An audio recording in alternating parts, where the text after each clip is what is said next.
Appreciate you joining us, Pop Da Brown Hornet. Yo, so let's just get right into it. I have a lot of questions I want to ask you. I did a lot of research for this because I feel like you have a really compelling story and a lot of good history that people may not be familiar with. But I wanted to start out with I'm a Bronx resident. I was born and raised in the Bronx, and being born and raised in the Bronx, one of the five boroughs, I can honestly say I probably only ever visited Staten Island maybe 3 times, and lived there almost like majority of my whole life. So what is it like, or what was it like growing up in Staten Island? Well, Staten Island, growing up for the bomb, I'm coming from out of Stapleton, Staten Island. So when you say Stapleton, that's one of the known places on Staten Island. You have Stapleton, Park Hill, because the W is from majority of us from Park Hill, whatever part is not from Brooklyn. And then you got New Brighton, West Brighton, Manus Harbor, Toad Hill, Berry Homes. But growing up in Staten Island, it was just like I wanted to be known. Like, you know what I mean? Growing up, we knew about the other 4 boroughs. I frequent the other 4 boroughs growing up. But Staten Island doesn't have any landmarks for you to want to come out to Staten Island. You know what I mean? I could go to the Bronx, you could go to Yankee Stadium, Queens, you can go to Yankee Stadium, go to Manhattan, go to the Apollo, you go to Brooklyn. It got the Barclay, but we went down Fulton Street shopping. So, and Staten Island doesn't have any attractions. You understand, when it comes to being Nubian. You know what I mean? So, that's why a lot of people didn't even know that Black people lived on Staten Island. I mean, even though we had the Force MCs and then we had the UMCs, but it wasn't until Wu-Tang came out that we was like, oh, y'all got some grotty Negroes out there. Like, I just think bougie. So, I mean, it was just, I always had to put on. Wherever you went, it was just like, wherever I went across the boroughs, it was like, yo, where you from? Brooklyn, bro? Everywhere. Now, Staten Island. What? Oh, shit. Like, damn. You know what I mean? So, it was just more or less like I came up being an MC. I always wanted to put Staten Island like on the map. I thought that Rakim and Chuck D had put and EPMD had put Long Island on the map. Right. So it was like I wanted to help bringing Staten Island on the map. Yeah, that's it's funny you say you only been there 3 times. I used to go to Staten Island with a summer camp. And we used to always go there and swim. There's a pool in Staten Island, this big pool that we will always go to. We used to love going to Staten Island and swim in that pool. Y'all went to Tompkinsville Pool right from the ferry. Like 10, 15 minutes from the ferry. Exactly, because we had to take the ferry to go there, man. Right. Staten Island is one of them places, man. It's just like, the other 4 boroughs get so much light. And Staten Island is like the black sheep in a sense, like the lost cousin and all that. But like you said, if it wasn't for the Wu, and of course I'm familiar with the UMCs, I love their music, I got as well. But the Wu put a certain staple on not just Staten Island, but hip hop altogether. Like the logo, the creation of it. Talk a little bit about how that started. Well, the origins of the W, it started in Stapleton Projects, where I'm from. That's where the seed was planted. You understand? So, you had the Prince Rakim, who later became the RZA. When he was on Tommy Boy and he dropped a single, "Oh, We Love You, Rakim," he had an A side and he had a B side. The A side was DMD. That was more or less Park Hill. It stood for Dick 'em Down. And then the B side was Wu-Tang. And that was more or less Stapleton, where I'm from. Right. So when the Prince Rakim came out on Tommy Boy, he kind of was trying to rep Park Hill and Stapleton, that 10304 area. Yeah. He tried to combine it with his single. This is history right here, because only people that really know, they know what the hell I'm talking about. You understand? Because I was there. So with the term Wu-Tang. Yeah, that Wu-Tang's term started in Stapleton all day. Even though we all watch karate flicks and the RZA may be a little bit older and all of that, but Stapleton Project started the movement of the Wu-Tang. When we was younger, it was like it became part of our vocabulary and slang. Like Wu-Tang, it was a chain, but even though the Gladiators came from Stapleton, Ghostface, Dennis Coles came out with the Don't Go Against the Grain, and then we was Wu-Tang, and we used to call Stapleton Shaolin before the rest of Staten Island adjusted to it. It was like if I was in Park Hill or we was in New Brighton, we'd be like, yo, we going back to Shaolin. We was going back to Stapleton. You understand? Everybody wasn't on that timing back then. We was little, we was young. So even if I say, yo, Nico, let's go get some Woo juice. only certain people's gonna understand what Woo juice was. Right. That started the movement, started in Stapleton. It was a Stapleton thing. So I would say, yo, Yada, you gonna go, let's go get some Woo juice. Do you know both things that made the Woo juice? People, no, not everybody knew what made Woo juice. You know what I mean? We were 17, 18, putting a concoction together, making Woo juice. It was a movement. Even when hip hop songs came on, like if say Special Ed came on, we'd be under the building doing Oriental moves, like we was right. We would play with it like that. It was just a movement. And so our movement that we had when the Prince Rakeem didn't blast off with Tommy Boy, I mean, that's because you know with OPP, they ran with that. They didn't ran. So the Prince Rakeem came back to Staten Island and reinvented itself. They didn't. Yeah. I always ask Ghost. I say, yo, why y'all ain't run with DMD? It's kind of like the founder when the brothers asked him, why y'all took our name? Why you took McDonald's? He was just like, into it, motherfucker. Oh, yeah. You know what I mean? And that's what Wu-Tang was. Wu-Tang had a ring to it. You understand? Like I explained to you when the Prince Rakeem first came out, the A side was DMD, the B side was Wu-Tang. DMD came to the world with the Dick 'em Down crew. It wouldn't went over. Oh yeah. So it came with the Wu-Tang. That was the Stapleton concoction. And understand once they dropped all their flags because Shala, aka Shaq, the Raekwon and Shaquan, aka Method Man, they was down with DMD. Okay. They dropped their flag and became Wu-Tang when RZA came to them and said, yo, listen, y'all just out in the streets doing nothing with your life. Give me a year of your time. Give me a year. And if I change it, so when they drop a Tech and Neck and all of that, it was making some noise. But when that Hey You Get Off My Cloud Method Man bounced off the wall, that's what resonated the Wu-Tang Clan. But the movement was already alive because Shaheem the Rugged Child was already signed to Virgin Records. Yeah. Due to knowledge to This Goes On and On, Sha, you feel me? He had the GP Wu behind him, and he had the Wu-Tang logo on his shirt. Right. The Wu-Tang symbol, should I say, on his hoodie. So it was like the 10304 Stapleton and Park Hill was moving as a movement as Wu-Tang. We was moving as a movement. And it was got contractual that things got, brothers went their own way. Contractual didn't fit in. Guess what the Woo juice was? It was a 40 mixed with champagne. A 40 of what? OE. Mixed with champagne. Remember the champagne? The pink champagne. Yeah, Nico, somebody probably told you ain't guessing, but it was along those lines, yes. Yeah, in my hood in the Bronx, we did the same thing. We called it the formula. Okay. And that was our drink. You couldn't get a 40 without getting a pink champagne. No, the OE. We didn't get the pink champagne, but we definitely got the pina colada, the white pina colada. We made some of that shit out, pour that in, boom. Now you got some. You know what I mean? This is the part of the history before they became the clan and got signed and so forth and so on. So that's the beginning stages. Yes. Okay. Looking at it, man, looks like you did a lot of stuff with Shaheem, man. How'd you guys get so close and doing all that stuff together? Shaheem is from Stapleton. Shaheem was a little guy, man. I mean, like I was out there, after high school, I went to college for a little bit, but I was running around in the streets. Shaheem used to be a basketball kid, playing with the basketball guys or whatever. Me, R&S would be up in the crib making music. And then once Mercury, rest in peace, started giving attention to Shaheem was like the littlest rapper in New York City at the time.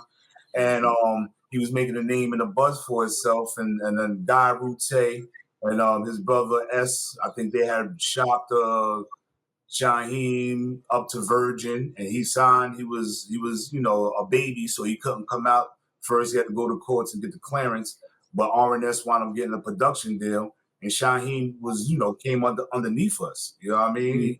I know the Franklin family. A lot of Shaheem's older cousins I hung with, so a lot of the Franklin families, whether they was locked up doing this, that, and the third, I happened to be around. I happened to be writing hip hop, and I was up at Oz from the 4-track to the 8-track to the right to the Cunyon. You know what I mean? Put it on that cassette. I was getting blasted throughout Staten Island on the Cunyons. You know what I mean? So that predates the era of them getting signed. So Shaheem was a little dude listening to me on the Cunyons. A lot of these dudes around Staten Island was listening to the Brown Hornet on their Cunyons because R&S was like one of the few that had equipment at that time and was orchestrating beats. And then just in case the people who's listening don't know who R&S is, R&S did Black on Black Crime for myself. R&S, this goes on and on for Shaheem. R&S Warriors Drum for King Just. R&S Blue Cheese and anyone that win blows for the UMCs. Yeah. So R&S is a staple on stage. And then he, like I said, he did a few joints. First things first, you better recognize GP the Grain, who I was down with. He also did production and Download, Rubber Bands, June Lover. Those are all R&S's cousins. Yeah. Something I think like in terms of thinking about like your story, it really makes me think about you ever hear when people talk about like the notion of like the people who will kind of like first sometimes get all the scars, but they don't get the accolades and the financial rewards. And I was thinking about like in the context of like I said earlier, being from the Bronx. All right. In my hood, I'm from the South Bronx, and one of the people that we really, really idolized and loved as a rapper was Lord Finesse. Right? We love Lord Finesse as a rapper. Fat Joe. Which is that? The babies. For the ladies. There you go. The babies. Yeah, it. There you go. So we loved Lord Finesse, but after Lord Finesse came Fat Joe, right? And Fat Joe didn't have the skill set initially that Lord Finesse had. But over time, it's fair to say that Fat Joe's probably had more commercial success, mainstream success, and gets like more accolades and things like that.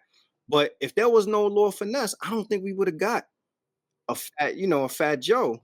So to me, it's kind of like sometimes it's like it's just the reward for coming first is kind of being like, I was first, so I was before.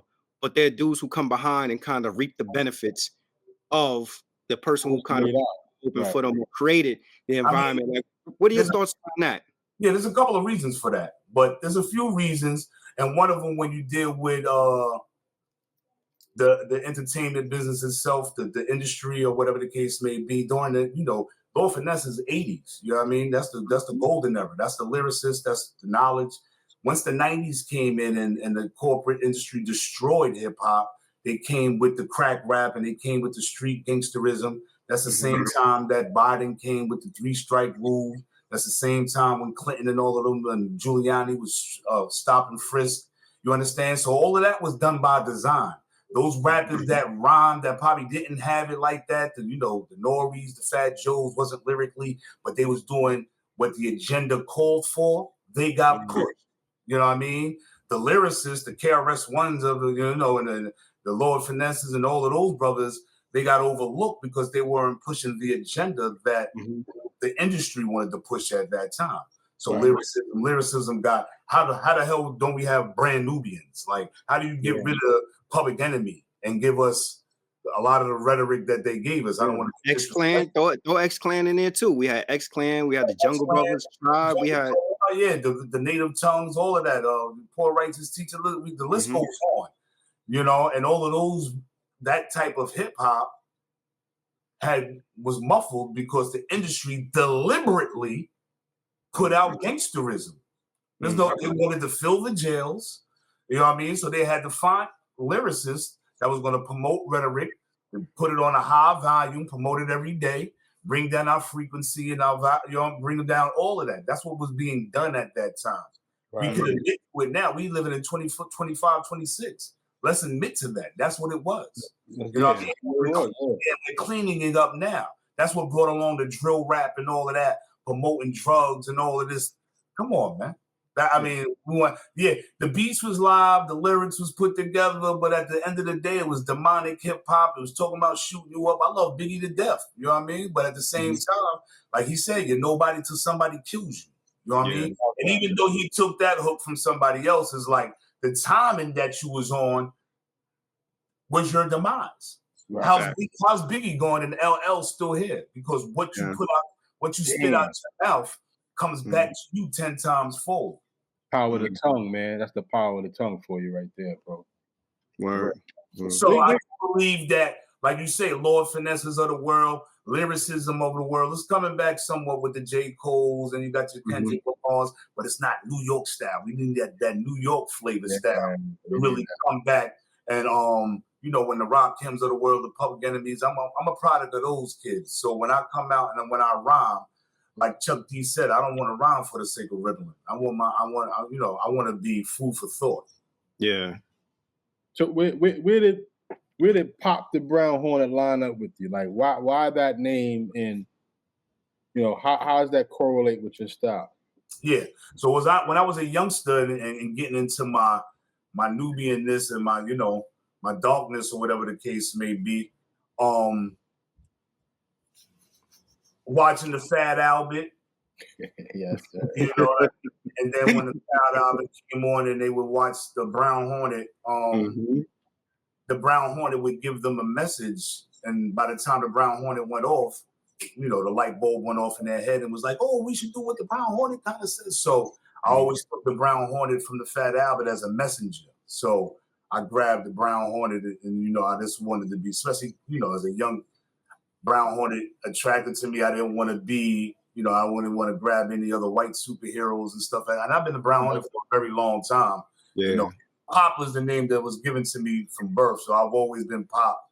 You know, my mama gave me that name, but the Brown Hornet I added on because I wanted to be a messenger. So yeah, I definitely do, you know, all kinds of, I like to be versatile when it comes to it, but my staple has to be a message. That's why you hear the black on black crimes. That's why you hear Straighten It Out. That's why you hear a lot of conscious rhymes from me, because that's more or less my foundation. Yeah. I like how you call yourself the message carrier, MC. That's a dope way of putting it. With that being said, right, you being an MC, and we're talking how we're talking. How do you feel about the climate of today? Here we are, 2025. We just talked about the 80s and lyricism, and how the 90s introduced these new stars, and the way the golden era transcended to the 90s. So many different artists in the 90s, and we spoke a little bit about them, Tribe and De La Soul, and there's so many different artists back then. But in today's world, like, what message would you bring, or what kind of message would you give the world today that would like how we did back in the days? You know what I'm saying? Like, what would that message sound like today? I think first we need a cleansing as a people. We need a cleansing, because us as people, we've indulged with everything from drugs to violence to the sex.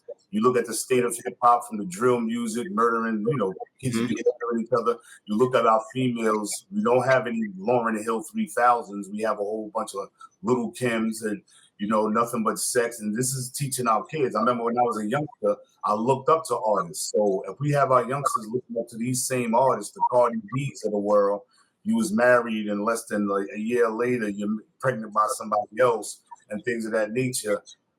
It's a black eye to it. You know, it's a on hip hop, because it's only our culture that get exposed like that, that's under the scrutiny like that.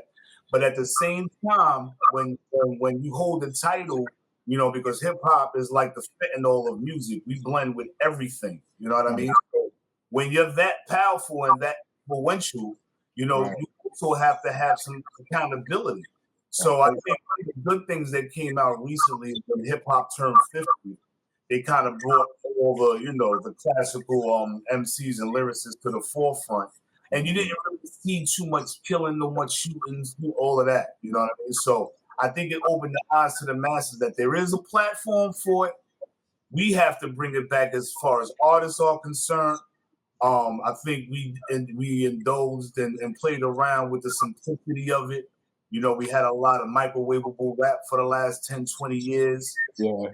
I think after the Drake came out and he kind of meshed R&B and hip hop together, like DMX was like one of the last hardcore rap artists that really dropped in the 200s, you know what I mean? And then it got watered down. Everything came down south, Lil Wayne's, the Eminems, and like I said, Drake. Everything now is just these artists feel like they gotta harmonize and rap at the same time. So if you're talking about the boom bap hip hop, that's taking a big hit.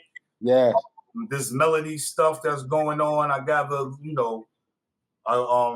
what's his name? Eazy-E might have been on to something when he discovered Bone Thugs and Harmony, and they were singing and rapping and stuff like that. And the Force MDs to me were the first harmonized rap group, right? Yeah. Start, if you want to go to the Force MCs, so it always was prevalent in hip hop. It just got oversaturated to me. If you're not singing and rapping, then they had you on the kill music, the drill music. So it would be nice to have some more consciousness and black tongue. It would be nice for them to see a younger generation kind of delete, the Puffy era and all of that. Like delete the Jay-Z Puffy, but delete all of that and start fresh, have a cleansing and say, you know what? Let's get artistic. Whatever they did, they did. Puffy should have been in the studio more than he was at those freak leagues and parties and all of that.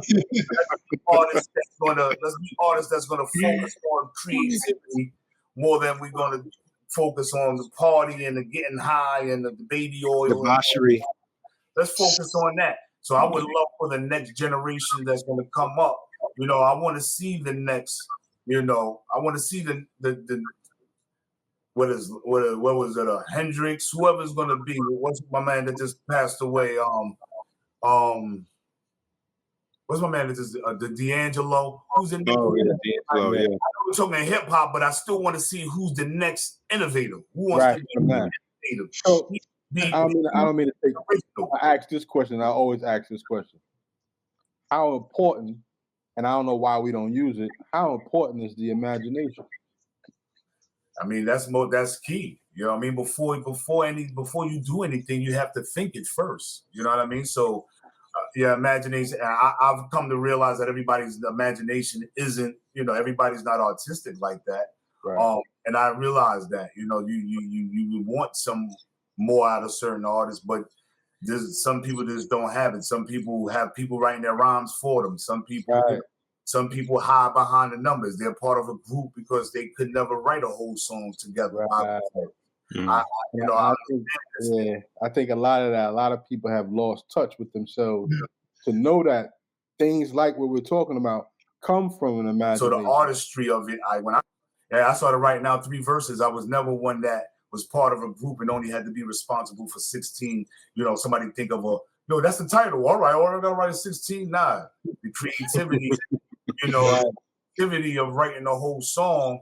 That's you right. Need vocabulary words. You need a thesaurus, a dictionary, and all of that. And a lot of makes sense. Some artists, you go to the studio and they just got different drugs lined up, and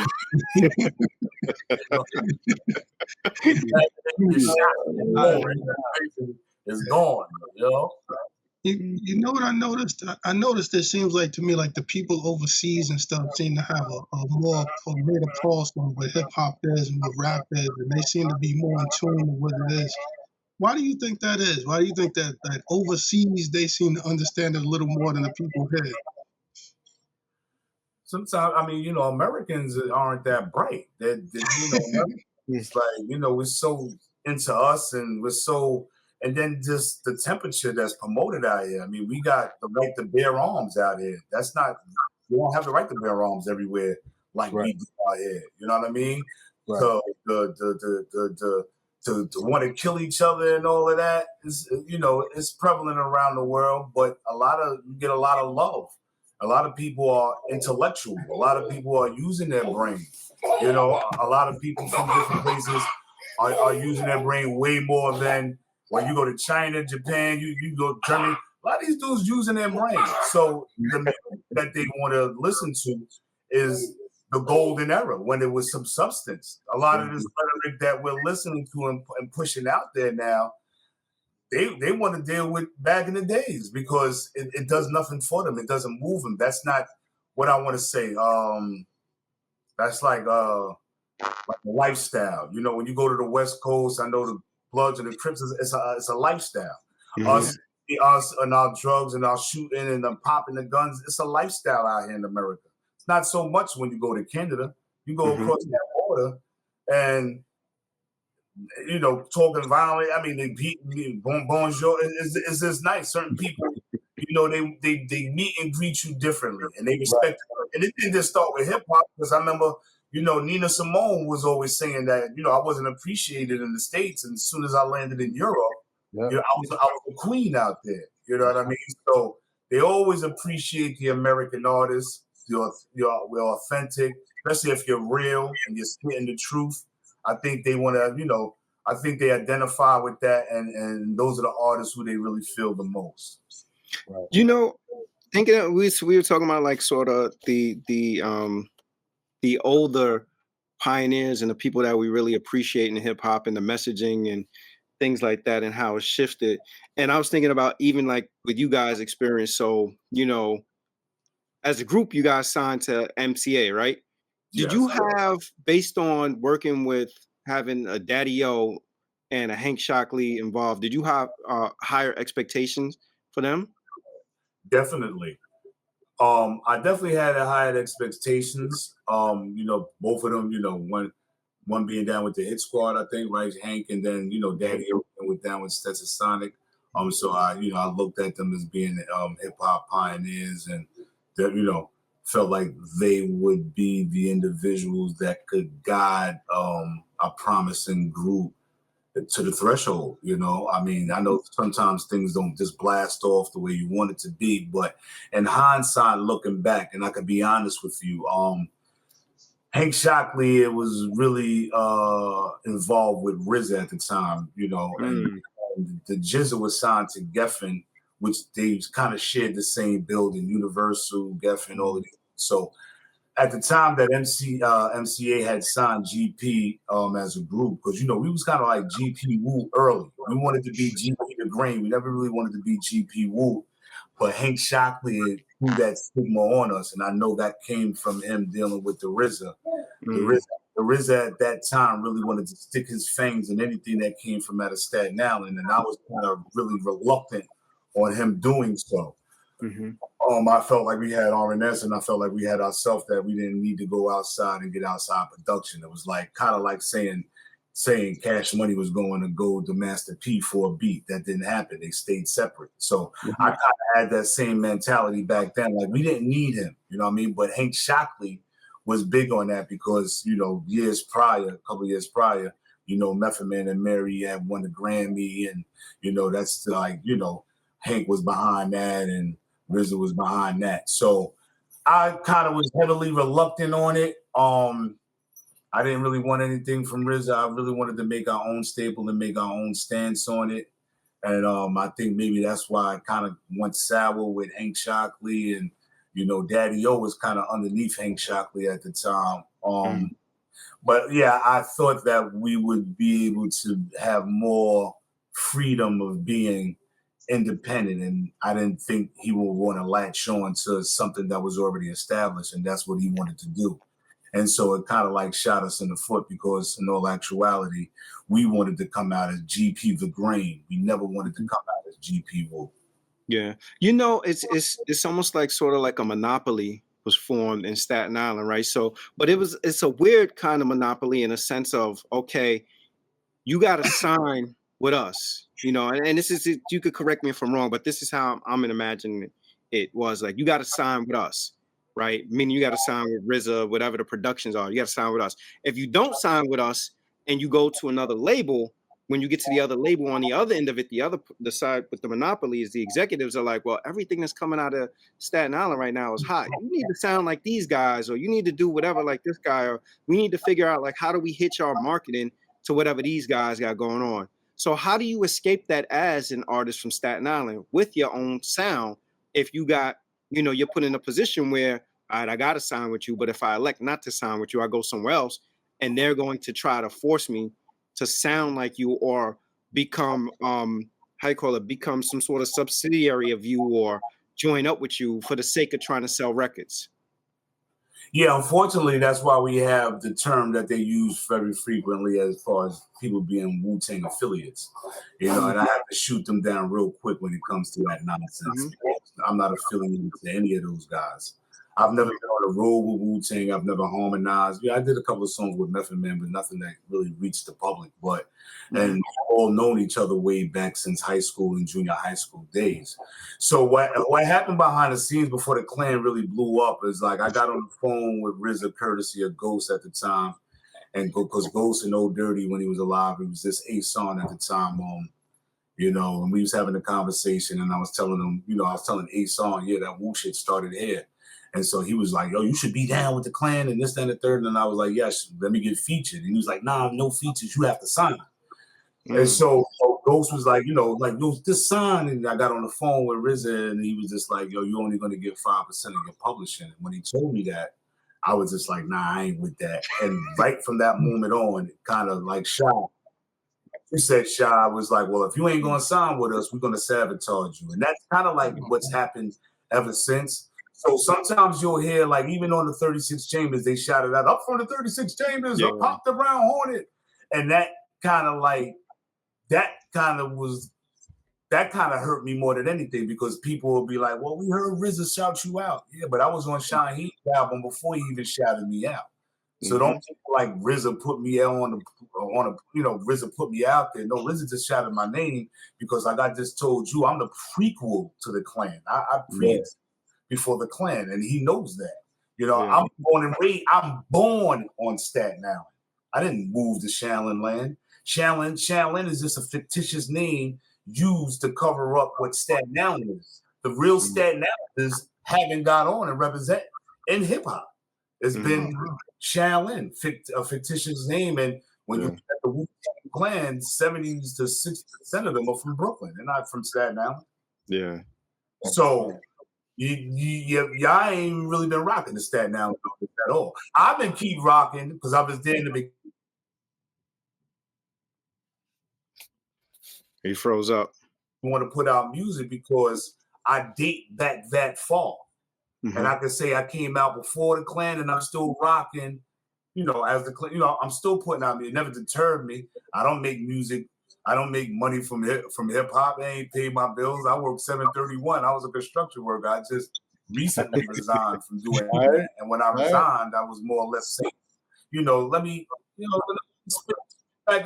spit some more bars. I mean, I never felt like I lost it. I just felt like I was blackballed. I feel like RZA was the wrong gatekeeper for Staten Island. And as big as Wu-Tang and what they brought to the table, I just feel like Staten Island had that much more to bring you.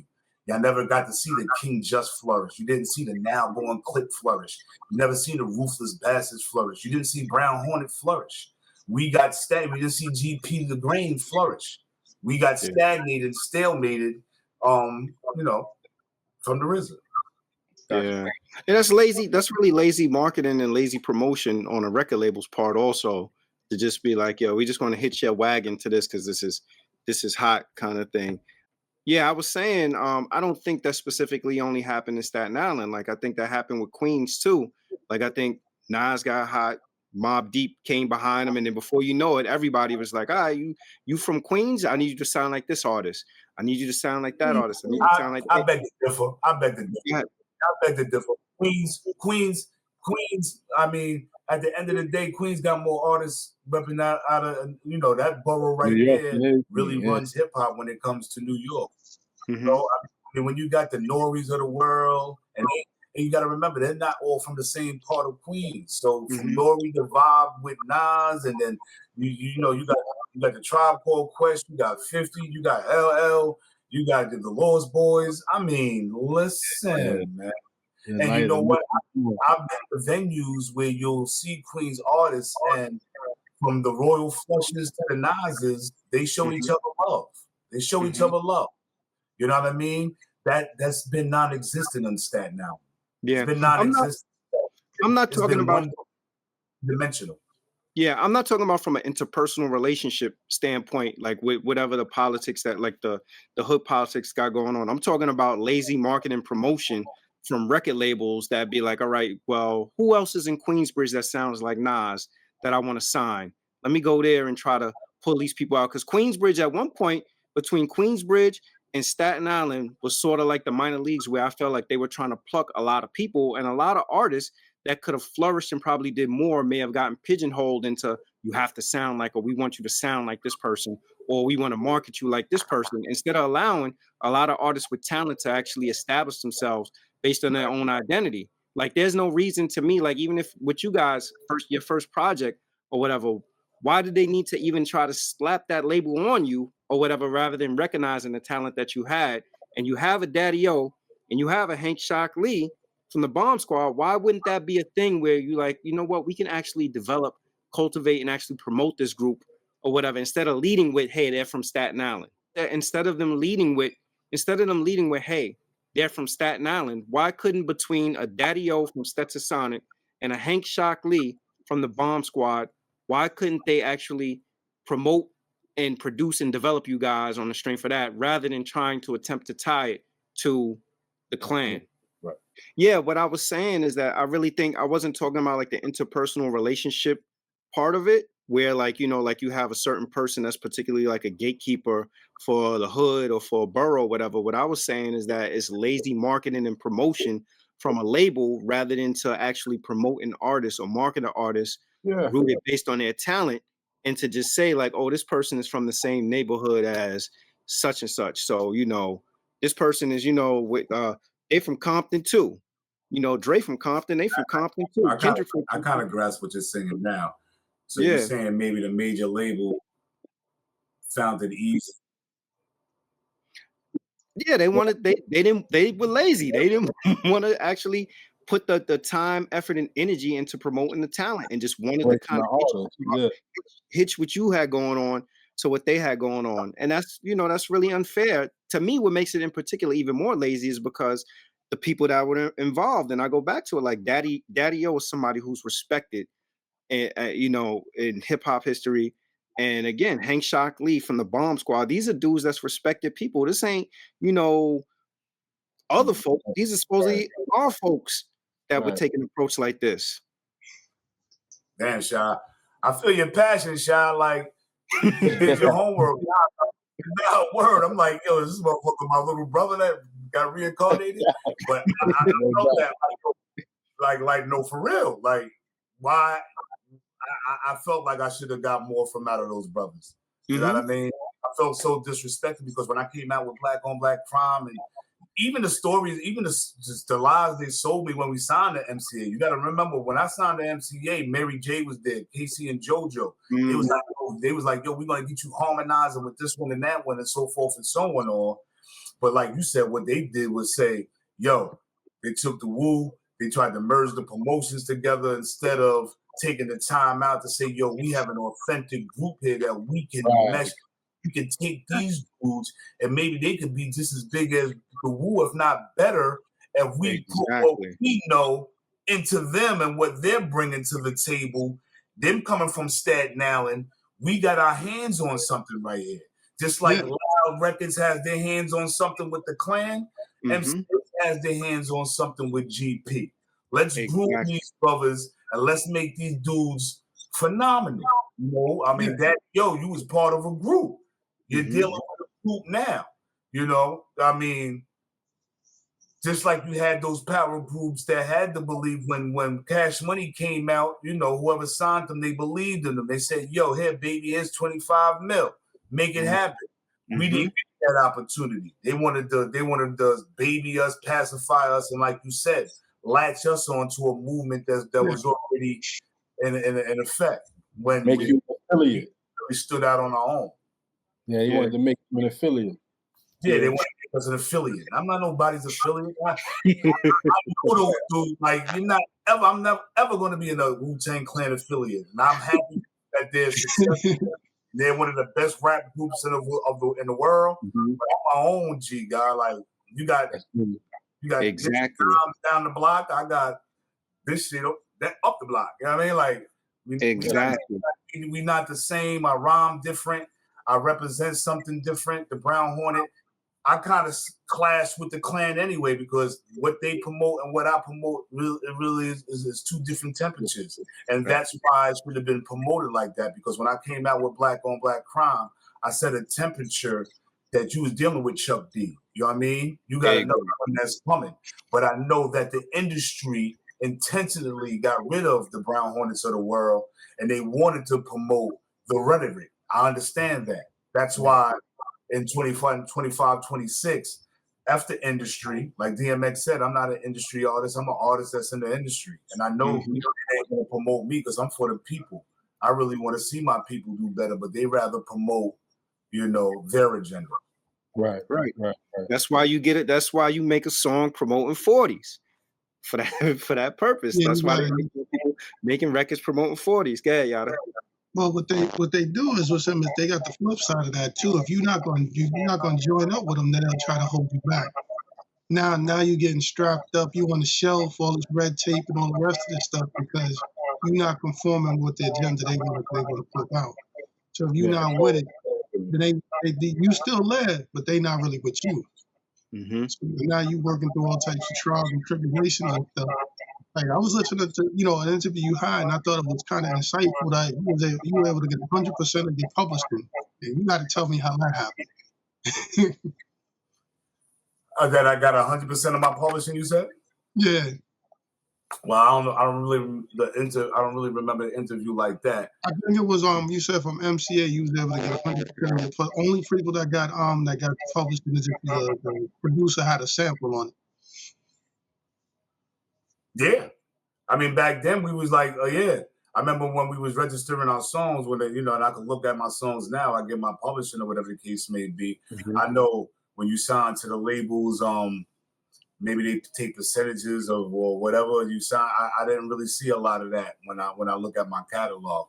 Not to say I got 100% of all my publishing because there's certain songs, like you said, when an artist or when a producer uses something, he'll dab into the artist's publishing. You know what I mean? We'll kind of like eat that up at the same time. But for the most part, yeah, I received my publishing.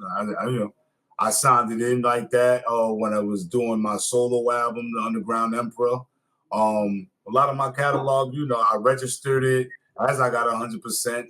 If they did some backdooring stuff, like you hear Sharon, Cher was her Sharon Stone that passed away and all that. She's, a lot of her publishing was signed off to somebody and somebody else. That was, beyond her knowledge of the game. The game is crooked and grimy like that. But when it comes to CSAC and all of that and me registering my songs, yeah, I registered them as far as me being 100%. If me and you did a song together, Yada, I'm going to split it 25-25 unless I wrote your verse. You know what I mean? And you ain't getting shit. I got you. But that's how we register the songs. Like I said, if you're getting backdoored, like for example, I did the song with the Force MDs. I did Daydreaming. That was originally yeah, I've seen a video for that. That was originally done by Orange Juice Jones. So that was a song that I want to kind of revisit. I was like, Orange Juice Jones and Curtis Blow sang it. You know what I mean? They takes you where I want to be. So boom, when I initially did it, I was like, I'm paying homage to Orange Juice Jones and Curtis Blow. I'm like, Force MDs, come boom, boom, boom. We did it, and then when I got to speak to Orange Juice and Kurt, it was like, yeah, when we did the song and we submitted the song to our label, his brothers who we gave the song to took percentage of our publishing when they registered it. Wow. Understand? Yeah. So that song wasn't able to flourish the way I wanted it to do because the brothers that had PC of it never wanted to clear it. Curtis Blow and Orange Juice Jones had no problem with it. They actually liked the songs. Yeah. I was talking to somebody the other week about Rob Bass. Rob Bass came up and I was saying, man, Rob Bass with that one hit record, he had other records too, but that one hit record, It Takes Two, that record has took him around the world and allowed him to perform. To this day, he still can perform that record. But the crazy thing about it is the money that he's making off that record must dwarf in comparison to whoever actually owns that record, who chances are probably didn't do anything involving it, but just have ownership of the record and license the record. Isn't that? After those years, I'm sure Rob, if he got lawyers and stuff like that, he had an opportunity to buy it or get it back. Yeah, it's 35 years, right? It's 30 years or something like that. Yeah, it doesn't even really last that long. I mean, if you have somebody who, unless somebody in the beginning stages when they took the publishing to it, but if Rob Bass owns that publishing, and every time you hear that on the, he's paid that. Yeah. You know what I mean? And like you said, from him to the Tone Lopes with Wild Thing, MC with Busta Move. There's certain artists that had one song, two songs that back in the days in the 50s and stuff like that, that's how it used to be. The artists were probably known for a handful. You had exceptions to the rules to the great artists, but some artists were just known for one or two songs, and they ate off those songs. Mm-hmm. I mean, I'll take Rob Bass's career in a heartbeat right now. I remember I seen him a couple of years ago at the All-Star game. You know what I mean? And he was singing, it takes two. You feel me? I mean, he does bar mitzvahs, weddings, all that. You know what I mean? So kudos to Rob Bass. If you're able, like I said, the Tone Lopes of the world, when Wild Thing. I remember when they was doing, all the spring breaks, he staged it. And then his voice got paid doing the makeovers or doing the voiceovers. So he ain't hip hop no more. But you have those, like, I have that song, Black on Black Crime. I could go around the world numerous times, with Black on Black Crime. It has to stop. Only, unfortunately, that's the temperature. But, that song is definitely accepted. Brazil, Germany, all the fans, they always in my inbox like, yo, I love that song. That was great, when you coming out here to perform. So, Yeah, James Brown is listed as as a writer for It Takes Two. The sample comes from there or not, but James Brown is listed. I mean, James Brown's the most sent. You got to do something. You got to give him something. You know what I mean? And, so. Did you ever hear the story of Lord Tariq and Peter Guns? They just took the sample, put it out. They didn't get paid for it, but the shit blew up. And then they got paid off tour. They got paid off show loop. Yeah, dude. So they had to give all their publishing to what's the name? To whoever was the owner of it. They gave all their publishing, and then they got the performance rights to record tour. And I think Lord Tariq or Peter Guns in an interview, one of them said that they was like, look, you know what, we made this, we'll make another one. But that to this day, that's the record that sort of defines them. Yeah, that happened with 5-2. This dude leaked Breathe without getting the samples cleared. So Breathe was played on Hot 97, I think, by Flex dropping bombs, but they never played the samples, so they didn't make $1. Wow. He made money off the performances, but he couldn't make that. I don't even know if they would have cleared that sample for Breathe. Well, I mean, isn't that with Puffy with every step I take, and he just took that and ran with it? So homie's still getting paid every time that gets played. He gets that bread. Like Puffy got to pay him like right till now type shit. So sometimes people that's wanting to be famous. Like some people just don't get. Like I'll give it all just to be heard and be seen. I mean, it worked for them at that time, Lord, when they came from out of the Bronx and they did that, shit worked for them. They got paid. You understand? Now it's right up for you to do the right thing with the money. If they was buying real estate and all of that with that, they had one hit. Like you said, they had a couple of songs after, but that was really their claim to fame. Yeah. It's just interesting because I think now we're in an age where people are probably a lot more informed about like how publishing works and how publishing gives you the opportunity to Not really. Say what you got artists. You can go out. Listen, you got artists right on there starving on the block, man.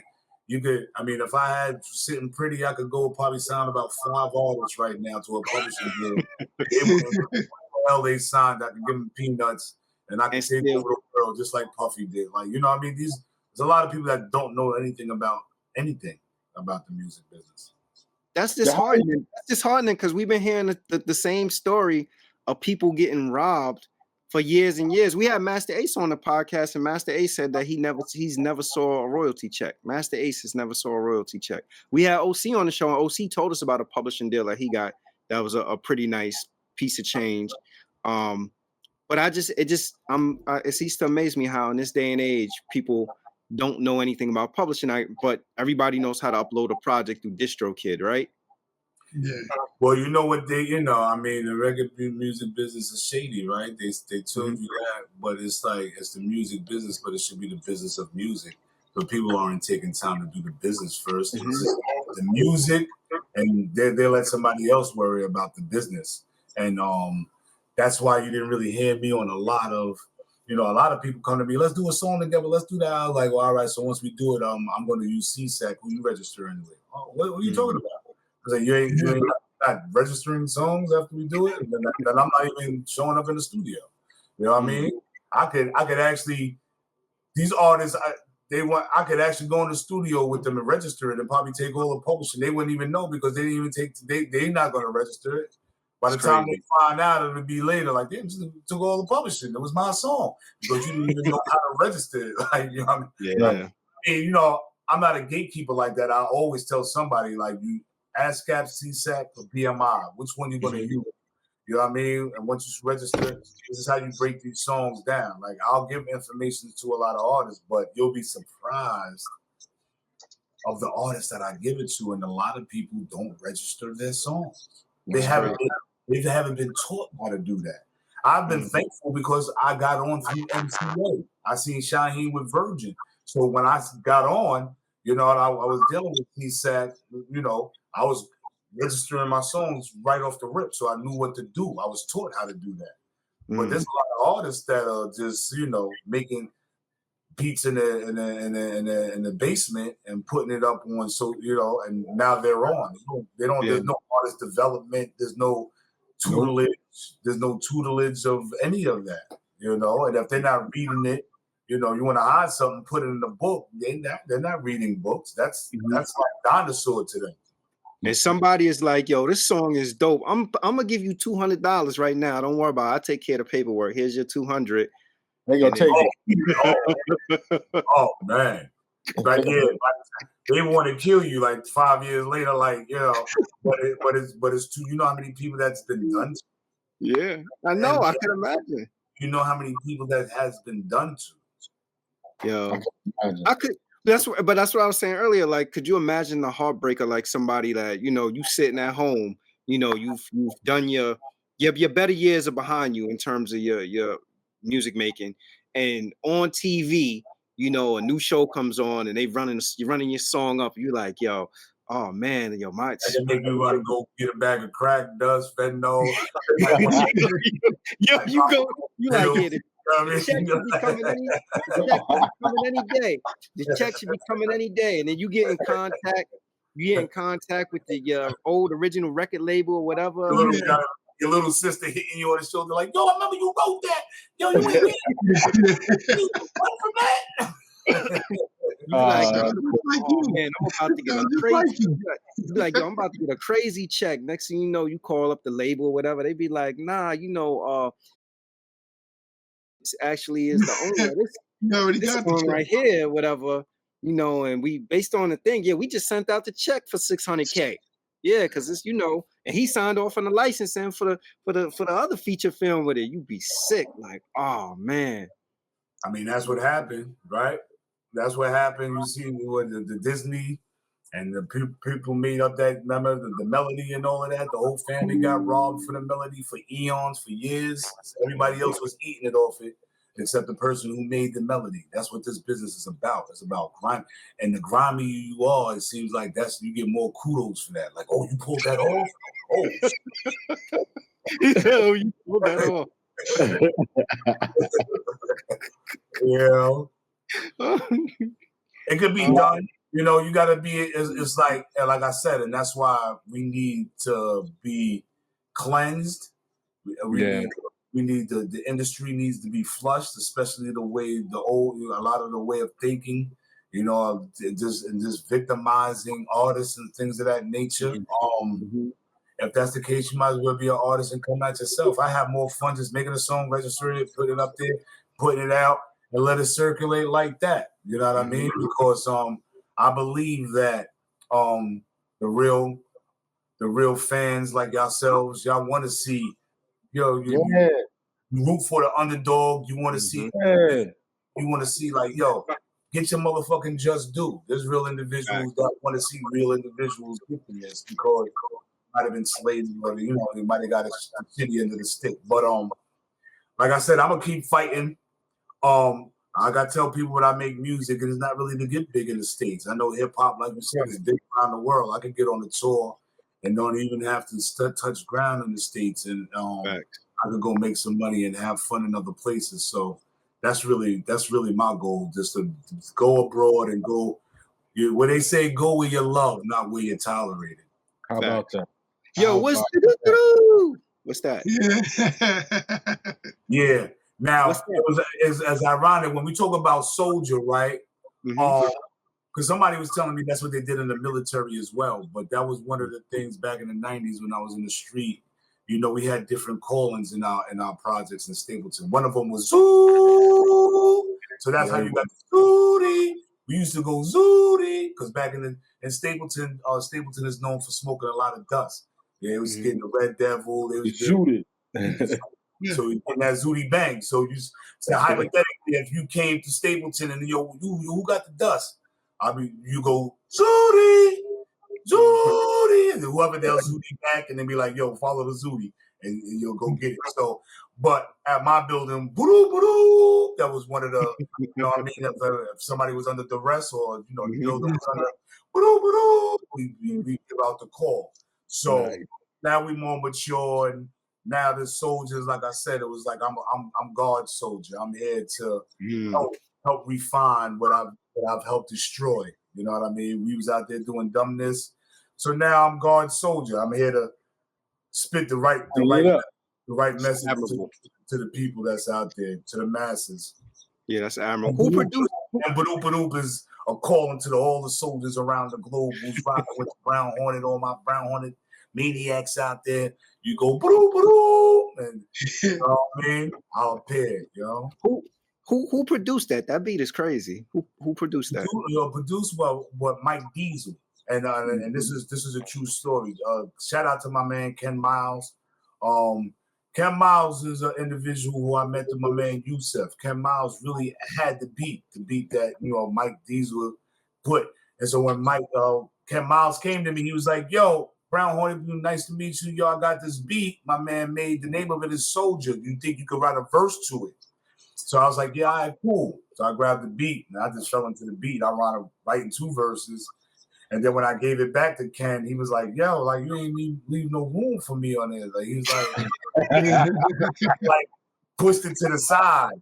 So I was like, "Yo, Ken, what's up with that song?" He was like, "Yo, send it to me again, because I don't, you know what I mean." So I had to call up Mike Diesel himself, who did it, and I let him hear it, and he was like, "Oh, this shit is hot." And he mixed it, and the rest is history. Word. So Mike Diesel was down with No Limit and all of that. Those guys over there, he was doing production back in the days. So are we gonna get another full length project? I was gonna ask that. That was gonna be my next joint. What was that? Are we gonna get another full length project? Yeah, I'm gonna work on that. What happened over the last 3 years? Like I said, I was working 731 and I got hurt. So for the last 3 years, I've been having surgeries. I had neck surgery. Damn. Wow. I had shoulder surgery. And I just recently had ankle surgery. So I've really been getting my strength and my voice back in all actuality. You know what I mean? It took me this whole year just to really get the strength and all of that. So I wrote a lot of, a lot of content. And I do want to put together something, but this has to be a classic to me. I'm not gonna, so even if I do, I have to put something out there. If I'm do it, coming from out of Staten Island, and just the temperature of me being a groomed artist, I really want something together that is strong in content and just, this is the reason why this brother stuck around and he's still rhyming. And I don't know he was overlooked for all these years, or whatever the case may be. Want to put out a signature album, so definitely want to do that, you know. But I've been constantly putting out singles because I feel like the world really hasn't been listening to me. And for me to put out an album, I fund my own. I got a clothing line. I fund my own music, the videos and stuff like that. So for me to do an album, you know, I would want to do a lot of video. You know, if I did 10 songs, I would want to do 10 videos as well. You know, I want to put it out so they, you know, they can feel the embodiment of the project. And that's going to be a little costly, you know what I mean? So I don't want to do anything half fast, but that, you know, I still, you know, I've been putting out singles just to stay prevalent, you know? Yeah. You said earlier, you was talking about like music, you was talking about music business and the business of making music. And Rob's signature question, he always asks about imagination. One of the signature questions that I always ask artists is that, has the music business made you become disenchanted with actually making music? No, not really, because like I live in my own bubble. Like I'm a Pisces, and we're all just artistic anyway. And I'm able to live in my own. Your imagination, Lord. You're 100% imagination as a Pisces, bro. So I live in my own bubble. I tell people I make music for me, and then I put it out there. Whoever likes it, likes it. You know what I mean? I don't really try to listen to what's going on, what's popping. What's trending and things of that nature. I stay away from that. And like I said, if I take a collage of beats, I really try to get into the beat, and you know, I try to get into a fresh cadence, and I just try to stay original. And I don't really try to do too many other sounds and stuff. So I gotta ask you, is it writing and recording or performing? Which one you love more? I think if I was performing more, I definitely would say performing, because you know, if I'm full Brown Hornet, like in shape, and man, I put on a fucking good show, man. I got some good, like I love my energy, you know. I definitely love writing because I feel like, you know, I'm just a puppet and the higher power is my ventriloquist. Sometimes I'm surprised at a lot of shit that I write. So, you know, I definitely love writing because I feel like I have a unique style in writing. Right. You know, and I've always wished that I was the artist that was able to perform, because I feel like I would definitely put on a hell of a show. Yeah. Well, one last question, and I'll let you go. Do you feel like, and I don't know, has there ever been a time where you felt compelled, like, all right, I have to make music to make money, and now that you're making music solely based on passion, that you like, nah, I do my other thing, I got my job or whatever it is, and I'm making music just based on passion and enjoyment. Do you find it to be more enjoyable making music when you're not making it as a job? Well, I'm gonna be honest with you, Sha. I ain't never really made much money off hip hop, so it's always been a passion. I've always enjoyed making music just off the passion of being able to put words together and put song. You know what I mean? That is what I was addicted to. I never was addicted to money because I didn't get paid for doing it. I've always been addicted just to writing rhymes and putting it down to a beat and just being original and seeing how the world gravitate towards it. When I put music out and people say they love, are like, oh, I like this or I like that, you know, I'm not ultimately surprised because I know I put it together, but I'm very humble because, like I said, I'm not directing music to say, yo, they're gonna go crazy over this. I grew up off the greats, the Marvin Gayes, the Teddy Pendergrasses, the Diana Rosses, and you know, my mom's would play. My uncle, rest in peace, he used to play a lot of the classical music, Bach and Beethoven and things of that nature. You know, so my juices is flowing to whereas it's just in me. It's never been about the money. Yeah, that's it. That's the best place to be, bro. If you ain't focused on the money, just stay creative, bro. Yeah, I just love doing this. I've been fortunate enough. Like I said, I worked, so I've resigned now. I get a couple of extra dollars, so I pay my bills. My family good, and my lady knows I like to make music, and she's like, "Damn, I sure like for you to get a penny off of it." But you know what? I ain't asking for none of her money.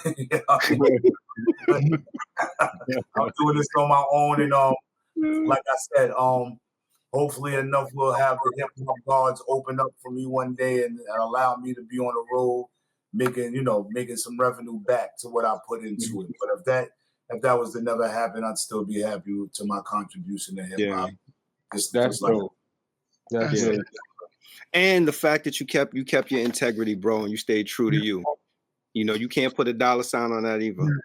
Yeah, my mama bear, she was always in the church, but how's the saying go? In order you sell your soul for this, you might sell your soul for it, but then I know a lot of people that's soulless. I know a lot of successful people. Are they really happy? Can they go certain places? I'm more authentic. The people of Staten Island, whether they like me or not, they show me respect. A lot of people know my history. They call me the legend, and I'm very inspirational to a lot of the up and coming artists. I tell them, I'm not going to put you on, put yourself on. Don't look for don't put nobody's going to put you on but yourself. You know what I mean? So keep blasting away and keep chipping away until you make your breakthrough. That's a fact. I got your Instagram on. Got your Instagram on the screen, but plug whatever you got going on, or your social medias if people want to get in contact with you. That's my Instagram. My TikTok is Pop Brown Hornet. My Facebook is Pop Da Brown Hornet. And where can we find your merch?